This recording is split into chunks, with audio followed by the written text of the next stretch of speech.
It's the dictionary. Dictionary. It's the dictionary. Dictionary. It's the dictionary. Dictionary. It's the dictionary. It's the dictionary. Hello, word nerds, and welcome to the dictionary. This is the podcast hosted by me, Spencer. And this is episode F67, and this episode just happens to be airing on New Year's Eve. Hey, everybody, let's go party tonight. Welcome 2025, not Project 2025. No, not that one, just the year 2025. 2025? A random number that was just started at some point for some reason. And what year is it really? Okay, let's talk about these words. We have the first word, which is festival. Festival. This is the first form. It's an adjective from the 14th century.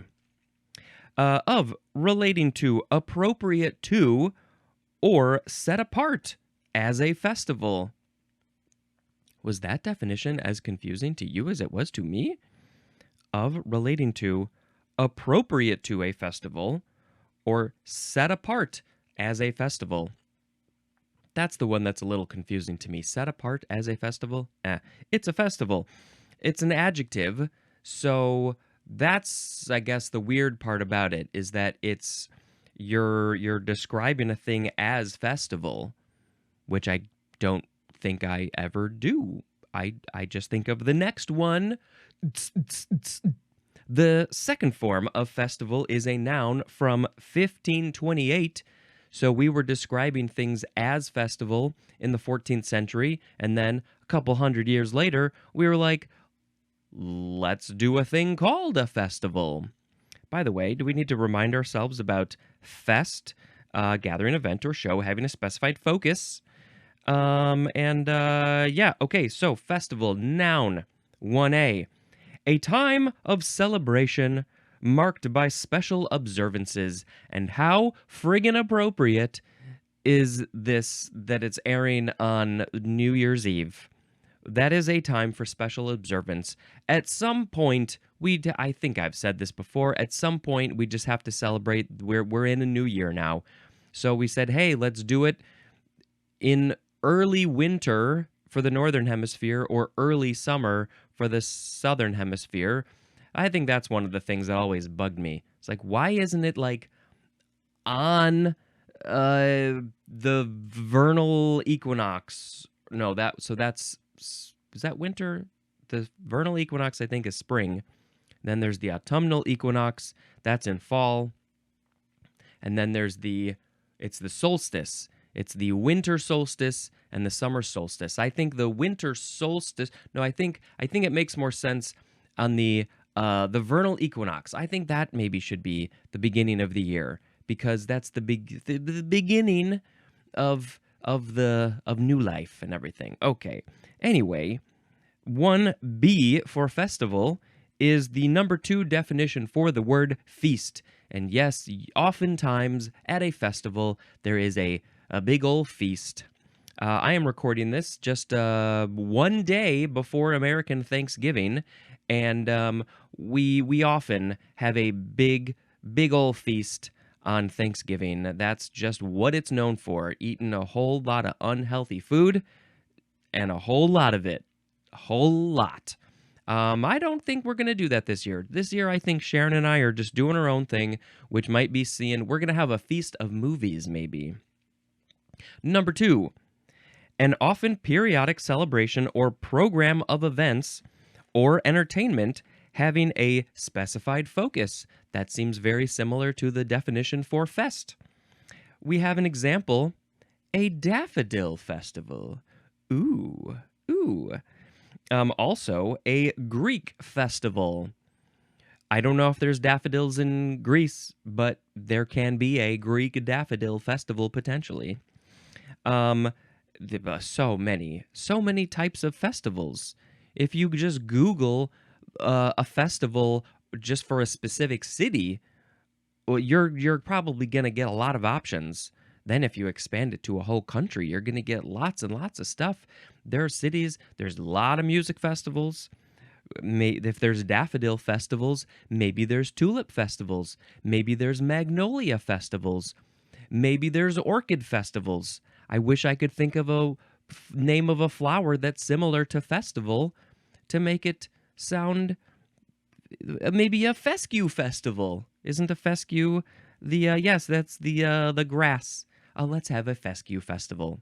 Okay, number 3 for festival, the synonyms are gaiety and conviviality, which is just basically just being happy, having fun, all of those sorts of things. We don't, this is from the Latin festivus, because that's how they say the V's, which means festive. We are so festive at a festival. And my sound effect is it's related to a music festival. Now we have festival goer, one word, noun from 1959. Oh, by the way, I have to call out the fact that yesterday's episode, the previous episode, only had about half video. Half of the episode had video and the other half did not, because for some reason my recorder decided to stop recording, and that made me very sad. So I'm going to need to keep an eye on that button right there that says stop recording. I'm not going to hit it. Did I accidentally hit a button? I don't think so. So, by the way, festival goer is one who attends a festival. Isn't there, I think I did this in the previous one, isn't there something about we're going to the festival? The festival. I think it's from Into the Woods. Unless I'm mixing up my words. There was a song about going to the festival or something. I'm gonna be a festival goer, and I'm gonna go. Now we have festive. This is an adjective from 1613, number 1, of relating to or suitable for a feast or festival. And the example is a festive occasion. New Year's Eve is usually a very festive occasion. People like to get dressed up, maybe in black, white, sparkly, gold, silver. They like to be very fancy sometimes. Drinking champagne, if you are of legal drinking age. Wearing silly hats. Wearing silly glasses. It's a very festive occasion. And then just making out with everybody when the clock strikes midnight in your time zone. I wish there was a way that I could celebrate New Year's Eve in every single time zone in one day. I would be very tired. Number 2, the synonyms are joyful and gay, as in a festive mood. Hey, I'm in a festive mood today. Festively is an adverb, and festiveness is a noun. And of course, we know where this word comes from, so we're just going to go. Okay, that wasn't great, I admit. Now we have festivity. Festivity. Let's have some festivities. It's a noun from the 14th century. Number 1, it's the number 1 definition for the word festival, which, let's see, this is the noun. It's the time of celebration marked by special observances. Festivity. Number 2, the quality or state of being festive, and the synonym is gaiety, which, by the way, I should spell that one, because when you go from gay, G-A-Y, to gaiety, it changes spelling. And we are not talking about the homosexual gay. We are talking about the older use of this word, which is basically happy. And it is spelled G-A-I-E-T-Y, 3 vowels in a row. Number 3 for festivity is festive activity. Is that how we got the word? We combined festive activity, which was too hard to say, and people combined it. They made a portmanteau, is that the word? A festive festivity. Let's see, anything else? Nope, don't think so. Now we have festoon. First form, F-E-S-T-O-O-N, like a cartoon. but it's a festoon, a cartoon sore that's festering. No, it's a noun from 1630. Number 1, a decorative chain or strip hanging between 2 points. Hmm. So you just put up any sort of chain or decorative thing, hang it up over there, hang it up over there, and you got a festoon. It's so easy. I wonder then if, like, when you buy those things of like the cardboard letters, happy birthday, happy 100th birthday, welcome home, and you hang them up, is that a festoon? I feel like maybe it is. Number 2, a carved, molded, or painted ornament representing a decorative chain. How it just represents it somehow. So, yes, it's all about a decorative chain hung up by 2 points, a festoon.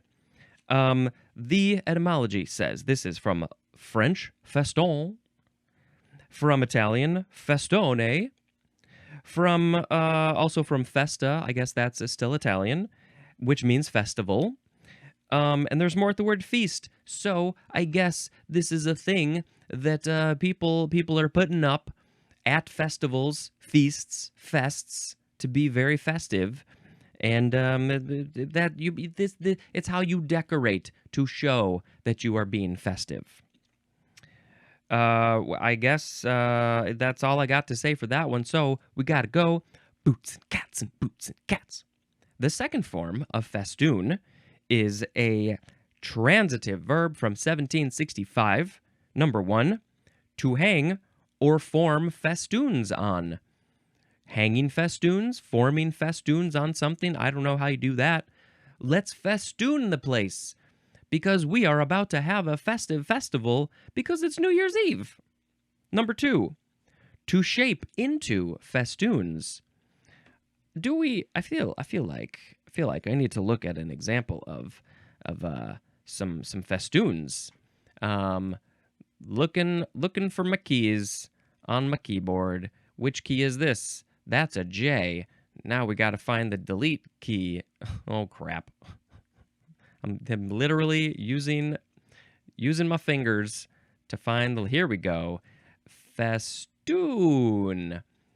It could be a garland of flowers. Ooh, very nice. So yeah, here's some like this is like a sculpture. It's like molded. It's like a stone, maybe carved festoon of what looks to be flowers or plants on the side of a building. They're hung up by 2 points, and then there's a thing in the middle that hangs, and then there's the 2 pieces that go down on the other side. Maybe just hanging lights being strung across a couple of points or more. That's a festoon.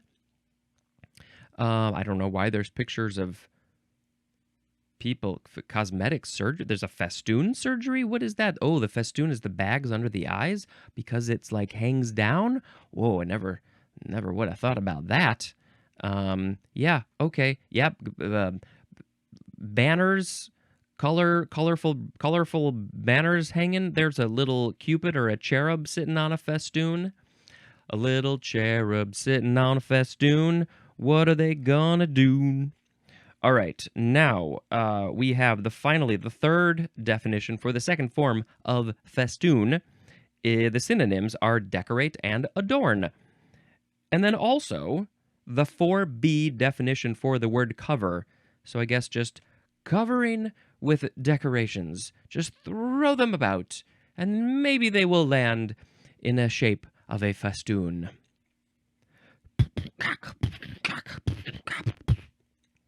Now we have festoonery. Noun from 1836. An arrangement of festoons is festoonery. Some neighborhoods we've been seeing, they've been stringing those lights across the street from sidewalk to sidewalk to make this area a little bit more fun. Maybe there's restaurants, maybe there's bars, and so next time I see one, I'm gonna say, look at all of that festoonery. It makes me feel very festive. I'm trying to go back to my original one. There we go.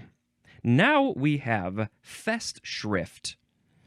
This is one word, capital F, EST, Schrift. Festschrift, noun from 1898.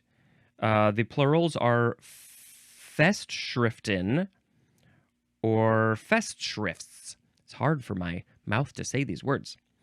So this is a volume of writings by different authors presented as a tribute or memorial, especially to a scholar. It's a Festschrift. Let's specifically talk about the etymology. This is German, from, I guess, their word fest. I think maybe when we had fest in the previous episode, yes, it said German fest with a capital F, which means celebration, plus Schrift, which in this etymology has a capital S, which means writing. So it's a writing that has a specified focus. It's not a gathering or event, but it has a specific purpose to celebrate a scholar. And never heard about this, so I guess if there was somebody like, for instance, what is his name? I was just hearing his name yesterday. I can't think of his name. He was in a wheelchair, and he was a very smart sciencey guy. Anyway, he wrote a lot of papers and stuff, and he was a scholar. And so, if people wrote a lot of things about him and about the work that he did, then that book would be called a Festschrift. Why can't I think of his name? My brain is going to Isaac Asimov, which is absolutely wrong. Anyway, maybe I'll come up with it later, and maybe I won't. And in the meantime, we're just going to go boots, boots, boots, boots. Now we have FET, all caps, abbreviation for 1, federal excise tax, and number 2, field effect transistor. Field effect transistor. No clue what that is. I guess maybe in the field section of this book, maybe we'll talk about that. Now we have feta. Feta, F-E-T-A, noun often capitalized, from 1915. Interesting that it's from 1915. This is a white, moderately hard, and crumbly Greek cheese made from sheep's or goat's milk and cured in brine. I have had some real feta cheese many, many years ago. It definitely has a certain flavor to it. Haven't had any. I don't think I've had any vegan feta cheese. I would like to try some, like a Greek salad with some vegan feta cheese. It's got to be white and crumbly, because that's what feta cheese is. How would you describe the flavor of feta cheese? Is it a little sharp? Maybe? I don't know. I haven't really had it in a long time, so I can sort of imagine it. I think if there's not one, there should probably be. I mean, I don't know. I can't support these dairy things, but maybe somewhere there is a feta festival. And you could call it a festival? Nah. Okay, this is a modern Greek word. It's in parentheses, it says tyri, T-Y-R-I, and then feta with a P-H. That's their word, which is from tyri, which means cheese, plus, I guess their word, I don't know why tyri is in parentheses. Tyri, feta, tyri, feta. Tyri is cheese, and I'm saying that wrong. Maybe it's tyri. And feta is slice. That's so interesting. From Italian, feta, with two T's. And there's more at, fettuccine. Fettuccine is related to feta somehow, but why? Is it a slice? Is there cheese in fettuccine? I know that it has a very creamy sauce, but I don't know if you can put cheese on it, but I don't think that's a main ingredient of fettuccine. I don't know. I guess eventually we'll get to that word. Is it in the next episode? No, is it in the one after that? It's in the one after that. We get to learn all about fettuccine later. But what I find so interesting is that feta, the Greek word feta with a PH, means slice. So that makes me rethink what feta cheese is. It's a slice of cheese. Oh, I don't even know how to comprehend this information. Why slice? What, please, if you are Greek, please explain this to me. Okay. Now we're changing gears here. We're changing gears. We have fetal, Fetal. Adjective from 1811 of relating to or being a fetus, which fetus will be, I think, I think it's the same episode as fettuccine? Yes, it is. Fetal is relating similar about fetuses. And so now we have to go to a very fun sound effect for something that is not fun, which is fetal alcohol syndrome. Okay, 3 words, noun from 1974, 50 years ago. This is a highly variable group of birth defects, including mental retardation, deficient growth, malformation of the skull and face that tend to occur in the offspring of women who consume large amounts of alcohol during pregnancy. We've learned a lot. We've learned a lot since 1974, and I don't know when people started saying don't drink alcohol during pregnancy. You'd think it would be common sense, but I guess not.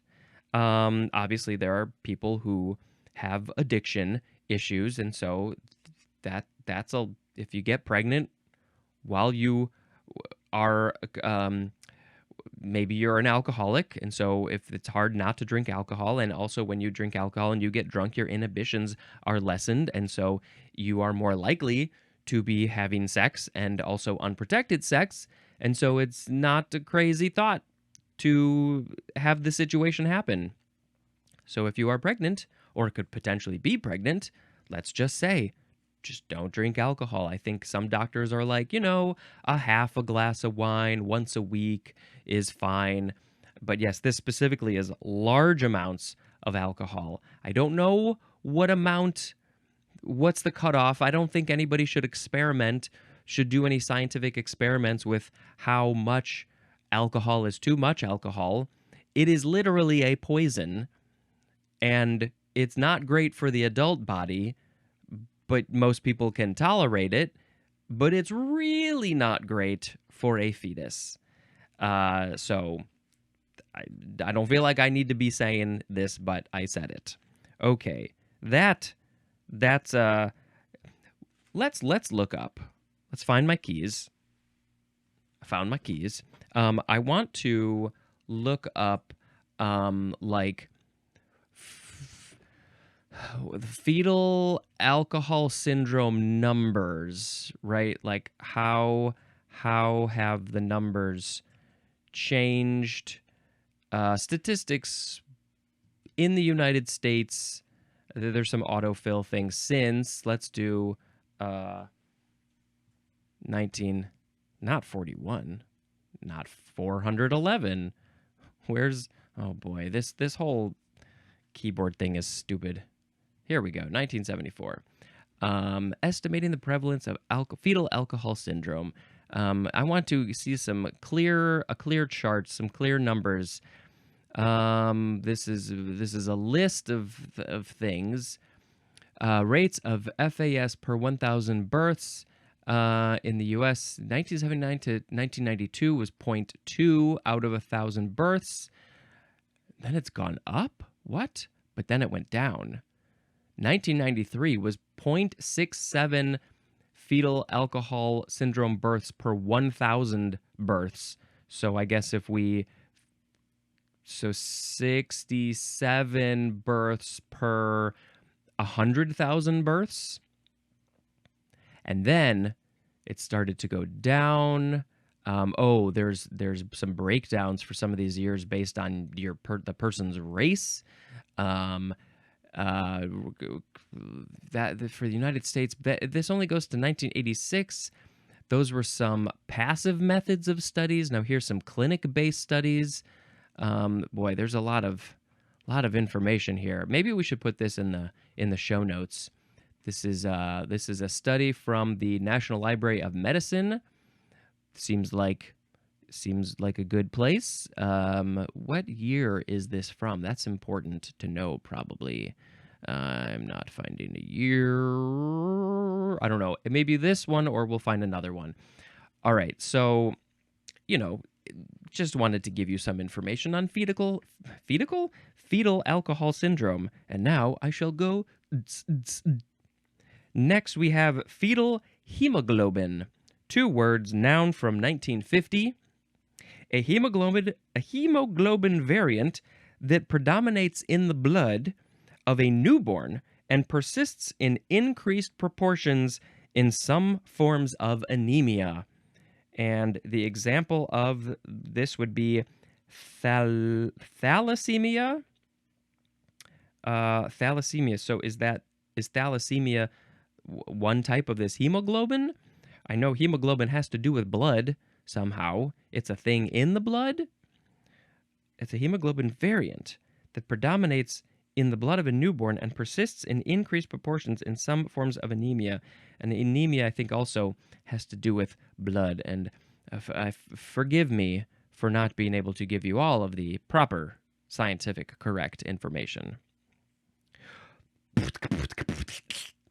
Next, we have fetal position. 2 words, noun from 1963. A position, as of a sleeping person, in which the body lies curled up on one side, with the arms and legs drawn up, and the head bowed forward, and which is assumed in some forms of psychic regression. That was an interesting add-on at the end. This position, the fetal position, is how I think I sleep best, but I have also been finding that when I do, even though I think I got a good pillow situation going on, which took a lot of dealing and figuring out, I get neck problems when I'm laying on my side. And so I have now taken to just sleeping on my back. Sometimes in the middle of the night, I unconsciously get onto my side.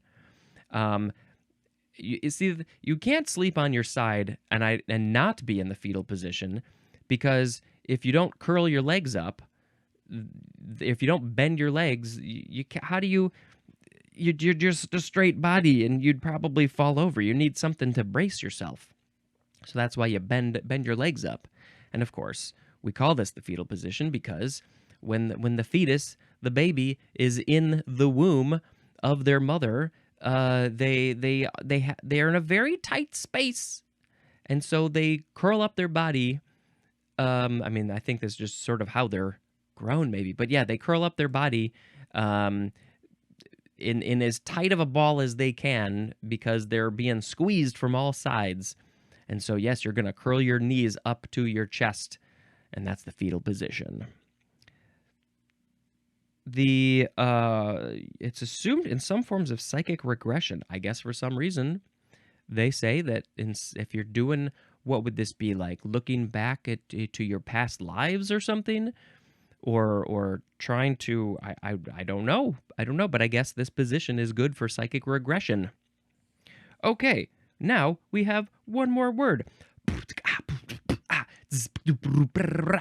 don't know, I'm going very speedy in my beta boxing today. Now we have the word fetch. The first form of fetch. The second form and the third form will be in the next episode. This is a verb from before the 12th century. This is so fetch. Oh, stop being so fetch. Number 1, we are starting with transitive. Number 1A, to go or come after and bring or take back. To go or come after and bring or take back. Weird use of words there, but you're basically going someplace, grabbing a thing, and coming back. Go fetch it. Go fetch the stick, dog. The example is fetch a doctor. Quick, quick. We had too much fun at the New Year's Eve festival. Go fetch a doctor. Too much alcohol has been consumed. 1B, for fetch. The synonyms are derive and deduce. So it's like you're figuring the thing out, deducing the problem, deducing something. Number 2A, to cause to come.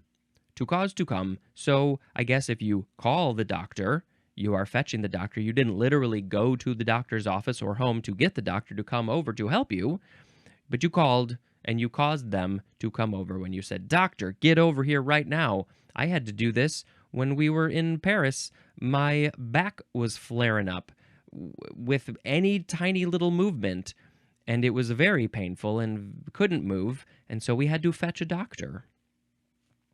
To B, to bring in as a price, like would this be lowering a price possibly? The synonym is realize, and I don't really understand this one. Fetch a price? Fetch, interesting. To C, the synonyms are interest and attract. Yes. So this is you are causing a thing to come if you are attracting them with the at the carnival, maybe there's some fun rides, then you are interesting people and you are attracting them to come over. You cause to come. You fetch the people because you are so attractive. 3A, to give by striking, and the thing that you are giving is a blow. I would assume like a punch blow, because that's you strike. And the synonym is deal. To give a blow by striking, the synonym is deal. Maybe is this literally like striking a deal then? Not a punch? But to give a blow by striking, deal. Fetch a deal? I'm confused. I'm just confused. 3B is chiefly dialect. The synonyms are bring about and accomplish. Bring about and accomplish. Okay, now we have 3C1. To take in as a breath, and the synonym is draw. Ooh, fetch a breath? That's so fetching. So you're attracting it, you're bringing it in, you're pulling it in, you're fetching all the thing, you're fetching the doctor. It's all about just taking it over there, from over there, and bringing it over here. I would like to fetch some more listeners and viewers and watchers. Number 3C2. To bring forth as a sound, and the synonym is heave. We have an example. Fetch a sigh. Fetch a sigh. To bring forth as a sound. You're just making the sound. I fetched a very weird and sloppy beatbox sound. 4A. To reach by sailing, especially against the wind or tide. So sailing, if you're going against the wind, yes, it's very difficult, probably. Much more difficult to sail against the wind than with the wind. And so I guess this is a sailing term. We fetched to reach by... So we fetched ourselves to that island because we were going against the wind or against the tide. Yeah, I guess so. 4B is to arrive at, and the synonym is reach. We have reached our destination. We have arrived at the festival. The party can now begin because we have been fetched. Okay, intransitive. Number 1, to get and bring something. That's good. To get and bring something. I go get it, and then I'm going to bring it. If we're missing an ingredient for dinner, I'm going to go get it at the store, and I'm going to bring it back. I'm going to go fetch it. I'm going to go fetch that pasta sauce. But specifically, to retrieve killed game. You got to, yeah, if you shoot an animal in the woods, you got to go fetch it. You can't just leave it there. Unless you're leaving it there as a lesson to the other animals, but I don't think you should do that. And why? What reason would you have to do that? You don't have a good reason for that, no. Number 2, to take a roundabout way, and the synonym is circle. So we could just go straight, but no, we're going to go right, and then we're going to go left, left, left, left, left, all the way around. We're going to come back around. We're just going to go around for some, we need to waste some time. We're going to we're fetching? To take a roundabout way? Well, how do you use this in a sentence? Fetch your way over there. Don't go in a straight line. Go in a big old circle. Number 3A, to hold a course on a body of water. I guess this is the sailing thing. You're keeping your course. You're going that direction. So you're fetching your boat. 3B, the synonym is veer. That's interesting. Number 3A is holding the course. And 3B is like, no, we're going to go over here. We're not going to hold our course. We're going to go this way. We're going to veer over, which makes more sense to the circle one, taking a roundabout method. Fetcher is a noun. Fetcher is a noun. Okay, well, now we have read all the words, so we will pick a word of the episode. Today we had festival, festival goer, festive, festivity, festoon, festoonery, festschrift, FET, feta, fetal alcohol syndrome, fetal hemoglobin, fetal position, and fetch. I would like to just get into the fetal position and take a nap. Thank you very much. Let's see, which one do I like? I mean, festivals are very fun. I don't really go to many festivals, but I should like to go to more, please. Let's see. I don't know. Just because it's fun, I'm just going to pick fetch. Fetch. This podcast is so fetch. It's so fetch. Fetch. I don't know. There's just that word. There's that movie, Mean Girls, and that one girl is always trying to get people to say fetch, and they're like, "Stop making fetch a thing," and it was funny. Okay, now I shall tell you. I did not watch Mean Girls recently. I'm going to tell you about a different movie that I watched. We can do a couple. Duel. This, I believe, was Steven Spielberg's first feature-length movie. And it's literally just a guy in a car who's being hounded by a guy in a truck. And it's very interesting and kind of exhilarating at times and simple, but it's worth a watch. And then I watched The Duel was on a plane, the best place to watch a movie like that. And then I watched The Wild One, which I had never seen before, and this is where Marlon Brando is wearing that classic motorcycle getup with the funny hats and the clothes, and I think it's from the 50s or something, and it's so of the time. But now looking at it from 2024, it's so. I don't know. It's so interesting. It's so funny and weird, and I don't know. It's what I had a lot of thoughts about it. Anyway, this is the end of the episode. Thank you so much for checking this show out. Oh, it looks the video kept on recording, which is very good and makes me happy. This has been Spencer dispensing information. Goodbye.